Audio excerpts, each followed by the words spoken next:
baba jambi zali leso be kumala mina titi unkulia leso be kumala mina titi unkulia matana baba mina sindiru unkulia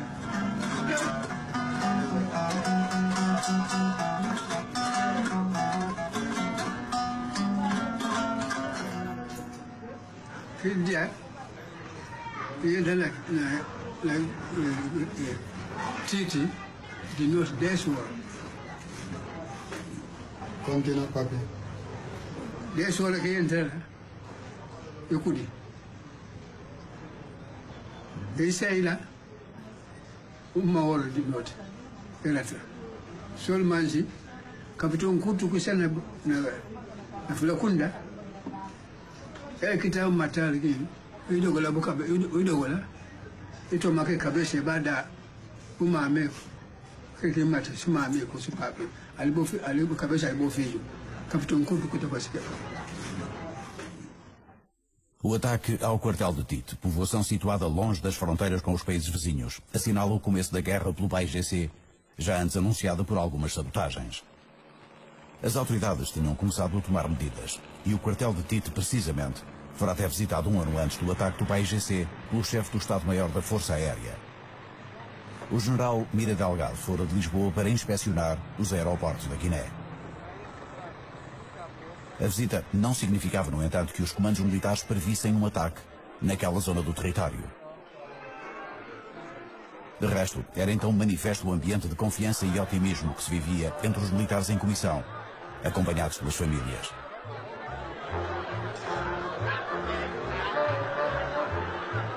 No entanto, nem toda a realidade estava na imagem, já que o quartel de Tite era então uma enorme cadeia, onde muitos prisioneiros encontravam a morte.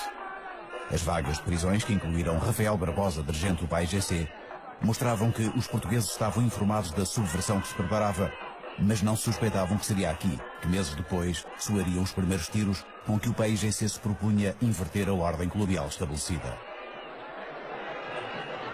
No início, os portugueses pensavam que era chegar e vencer.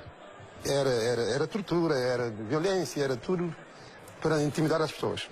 Às vezes prendiam pessoas e amarravam no carro e começavam a fazer o carro andar. A pessoa caía e iam arrastar-lhe, arrastando até acabar por morrer. Era a tropa colonial. A tropa existente na Guiné em 1961, quando começa a subversão, limitava-se a cerca de 1 milhar de homens, a maioria de recrutamento local, havendo mesmo um centro de instrução militar em Belama. Um quartel que era exclusivamente destinado à formação de guineenses por graduados portugueses. Nesta altura, não é certo que os ensinamentos transmitidos neste centro de instrução, que incluíam também formação escolar e não apenas militar, tivessem em conta as ameaças de guerrilha que pairavam sobre o território. Mas a tranquila rotina, antiga de muitos anos, iria em breve ser substituída nos quartéis. Portugal prepara guineenses que lutem por uma bandeira. O PAIGC treina guineenses que se batam por uma outra. Começámos com pequenas sabotagens, cortes de meios de comunicação, criar obstáculos nas estradas, batendo árvores para impedir a circulação de tropas.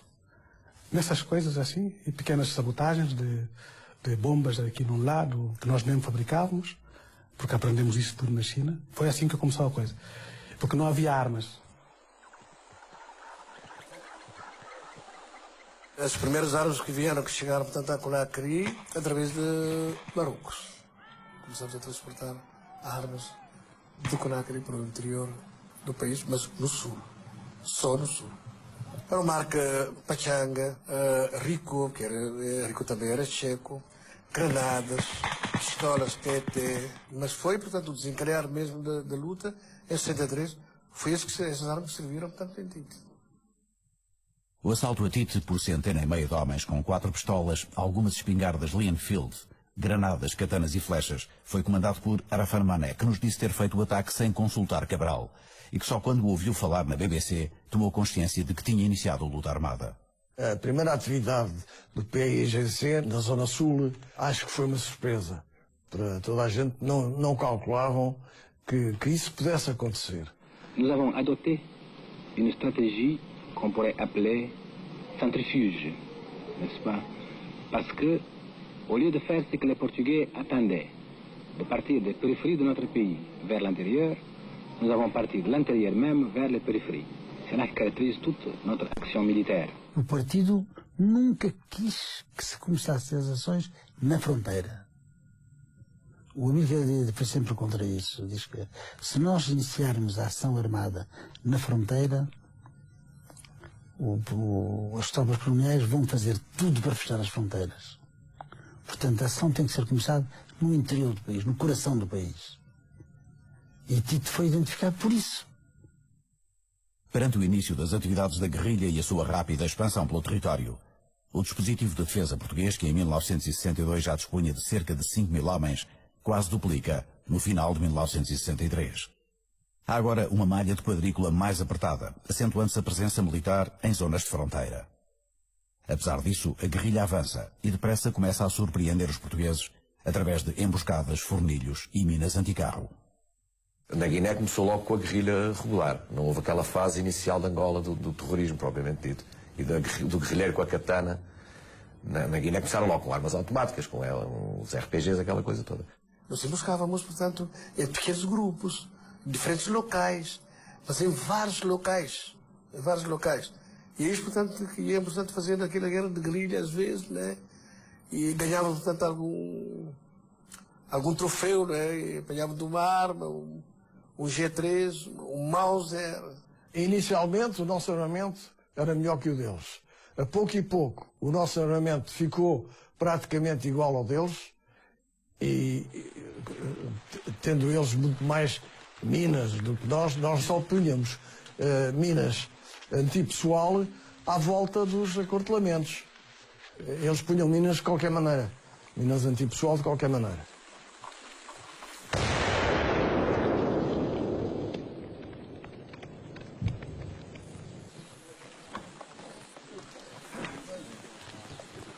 Por causa das minas anticarro, formava-se uma coisa que se chamava a escala dos condenados. Era uma escala entre os condutores, não iam sempre os mesmos. A gente à frente dos pés tinham uma data de sacos de areia, que normalmente eram as rodas da frente que rebentavam com as minas, que talvez tenham poupado muitas vidas ou mesmo ou pernas decepadas. Estávamos razoavelmente, nunca se está bem, mas estávamos razoavelmente preparados para a guerra. E depois no terreno, bem, enfim, ao fim de 3 ou 4 operações, a gente começava a dizer alto. Aqui qual é o problema? A visibilidade dentro da mata é nula. Que os ensinamentos de lado da infantaria que anda 5 km por hora é mentira. A gente aqui andar dentro da mata 1 km por hora é ótimo. Alvim Galvão comanda o destacamento de Fuzileiros Especiais número 8, que em setembro de 1963 é o primeiro a chegar à Guiné. A Marinha estava em processo de implantação e entre os meios de que dispunha havia 4 embarcações a motor de que o PAIGC tinha conseguido apropriar-se. Quando eu cheguei havia, por exemplo, uma fragata, não é?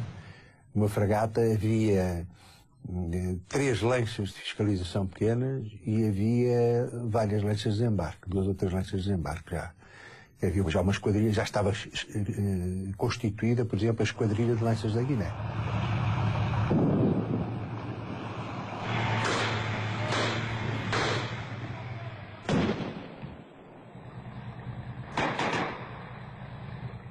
Os chineses eram de opinião que para fazer guerrilha era preciso haver montanhas. Que o guerrilheiro só se pode, de facto, mexer e bem mover-se em segurança quando há montanhas. Mas na Guiné não há montanhas. Então o Amílcar disse, nos seminários, disse, bom, as nossas florestas é que são as nossas montanhas. Grandes áreas de floresta começaram rapidamente a ser atingidas pela guerrilha. 6 meses depois do assalto a Tito, as ações do PAIGC afetavam 15% do território, segundo declarações do próprio Ministro da Defesa, Gomes Araújo. Pouco depois, o jornal norte-americano New York Times identificava uma larga faixa de floresta entre o Lossato e Mansabá, onde os acessos aos centros urbanos ocupados pelos portugueses eram flagelados. O jornal acrescentava que 6 aldeias que apoiavam a guerrilha tinham sido destruídas pelo exército e por bombardeamentos, incluindo napalm, de aviões norte-americanos F-86. Eu me lembro, eu pessoalmente só usei Napalm, eu e os pilotos, no norte de Moçambique. Na Guiné, na altura, eu julgo que não havia, nunca tinha ouvido falar sequer de Napalm. Os F-86, que era um avião de caça, que combateu na Coreia, por exemplo, que estava em Portugal ao abrigo da NATO. E esses aviões tinham ido para a Guiné de um modo mais ou menos subreptício. Depois houve pressões internacionais e então julgo que em finais de 64, por aí, tiveram que se retirar de lá. A proibição dos F-86 era uma baixa importante na Força Aérea da Guiné, que não estava ainda estruturada. Para socorro a feridos e apoio logístico havia 5 helicópteros Alouette 2 enviados de Angola e alguns aparelhos da Dakota. Para ações de fogo, sobretudo os T-6, aviões sem velocidade para fugir às antiaéreas que o PAIGC viria a ter. Logo em maio de 1963 morre Eduardo Casals e fica prisioneiro António de Lobato, quando colidem no ar os T-6 que pilotavam, depois de um deles ter sido alvejado. Em poucos meses, a guerrilha obrigava os portugueses a retirar populações para zonas fortificadas. Cortava vias de circulação no sul e atravessava o rio Geba, atingindo as matas de Oio e Cantanhês, onde a tropa não entrava. E abria uma nova frente entre o rio Geba e Cacheu, após uma primeira fase em que a sua ação era limitada pela hostilidade do Senegal. No sul tinha mais facilidade de apanhar armamento. Nós tínhamos aquele problema no Senegal. E nós tínhamos poucas armas. Pistola, eu, por exemplo, eu tinha uma pistola, eu tinha quase 50 pessoas comigo. Sou o único que tem pistola, sou eu. Só acreditava. Depois, introduzimos alguns metralhadores pequenos. Por exemplo, um grupo de 20 homens, 30 homens, havia só 2 armas. Nós começamos com um transporte de meio de população. Uma viagem de quase 2 semanas. É duro. Muitas pessoas morriam no caminho mesmo. As pessoas não podiam andar mais. Diz que eu prefiro morrer. Isso é uma grande dificuldade, porque a pessoa não aguentava. Nós tínhamos 2 perigos. Corria por não ser atacado por tropas portuguesas, também senegaleses. Países vizinhos da Guiné, o Senegal a norte e a Guiné-Conakry a sul, hostilizavam-se mutuamente. O presidente do Senegal, Senghor, receava que Amílcar Cabral se tornasse num instrumento do seu adversário, Sékou Touré, o presidente da Guiné-Conakry que acolhia e apoiava a guerrilha do PAIGC. Senghor preferia que os guineenses optassem pela via pacífica. Era contra o uso da violência para se obter a independência. Ele dizia isso claramente. Não podíamos contar com ele nesse sentido. E, por outro lado, nessa base, nós chegamos a estar mesmo interditos de circular em território senegalês. Íamos ao Senegal clandestinamente. Precisávamos do Senegal, da fronteira norte. Acolhendo vários grupos independentistas em Dakar, o Senegal tenta influenciar a luta dos guineenses. Formações como a FLING, criada em 1962, o MLG e outros disputam o apoio de Senghor e o reconhecimento internacional, nomeadamente da Organização de Unidade Africana, que entretanto se formara na Etiópia. À la veille d'Addis Abeba, de la conférence d'Addis Abeba, mai 63, le Sénégal, le gouvernement m'a demandé de regrouper tous les autres mouvements et que le Sénégal nous donnait sa parole qu'il allait apporter une aide au nationalisme. Seguindo essa opção de Senghor, seguindo essa opção de não violência, evidentemente que todo o movimento que aparecesse a dizer que era não violento, ele apoiava. E, por exemplo, punha-lhes a rádio à disposição, tinham tempos de antena, e tudo porque eram não violentos. O caso da União dos Naturais da Guiné Portuguesa, de Benjamin Pinto Bolo, um grupo apoiado por Senghor que via nos avanços do PAIGC uma vitória do vizinho rival, Sékou Touré. Para dialogar sobre uma autonomia para o território, Pinto Bolo é chamado a Lisboa, num processo que apenas foi noticiado em França. Salazar parece aceitar o projeto, mas depois rejeita-o num longo discurso ao país que começa com uma advertência. Esta é a súmula das minhas palavras de hoje. Vamos a ver se nos entendemos. A unidade nacional, respeitados os seus elementos essenciais, uma capital, um governo, uma política, é perfeitamente compatível com a máxima descentralização administrativa na constituição de órgãos locais e na definição da sua competência. Evidentemente que a administração tem de mover-se dentro do círculo mais largo, que é a política nacional, e terá de agir em obediência às suas diretrizes. Como se conjuga uma administração plenamente autónoma com a unidade governativa nacional. O chefe do governo era claro. A sua política ultramarina excluía o diálogo sobre a autonomia. Isto apesar de ter recebido semanas antes Pinto Bull e por 2 vezes. No primeiro encontro, Salazar comenta que por detrás de Pinto Bull está uma ambição de Senghor de anexar a Guiné. Mas, 2 dias depois, diz que as propostas do guineense iam ao encontro daquilo que também ele próprio desejava. Salazar savait que Pinto Bull était pour le mouvement de Ribacassa pour la provincialisation de la Guinée-Bissau. Et il le recevait à ce titre. Falou com o Dr. Salazar. Falou comigo, mas aquilo não teve crescimento, até porque o movimento dele não tinha prestígio, não tinha força. O único movimento que tinha prestígio era o do Amílcar Cabral. Silva Cunha era então secretário de Estado do Ultramar. Fora ele que, em Bissau, chefiara a missão diplomática expressamente autorizada por Salazar para contactos com a União dos Naturais da Guiné Portuguesa, visando conversações sobre a autonomia. Nas manifestações organizadas pelas autoridades, não havia sinais de qualquer alteração à política oficial do governo, mas o processo era seguido atentamente pelas várias forças. Sempre estivemos convencidos de que o encontro com Salazar não era dar a lado nenhum, porque já tínhamos a amostra qual era a posição do governo português aí. E de facto foi o que aconteceu. Nós achamos, bom, se o Bull consegue a independência da Guiné sem guerra, que maravilha. Depois vamos todos calmamente para a Guiné trabalhar. Acontece, no entanto, que o projeto de Pinto Bull parecia mobilizar mesmo alguns quadros do PAIGC, movimento que, pelo seu lado, voltará a dirigir-se às autoridades portuguesas antes de iniciar a guerra. Numa carta para Peixoto Correia, citada em livro por Gonzaga Ribeiro, Amílcar Cabral elogia o governador e propõe negociações com base no direito à independência.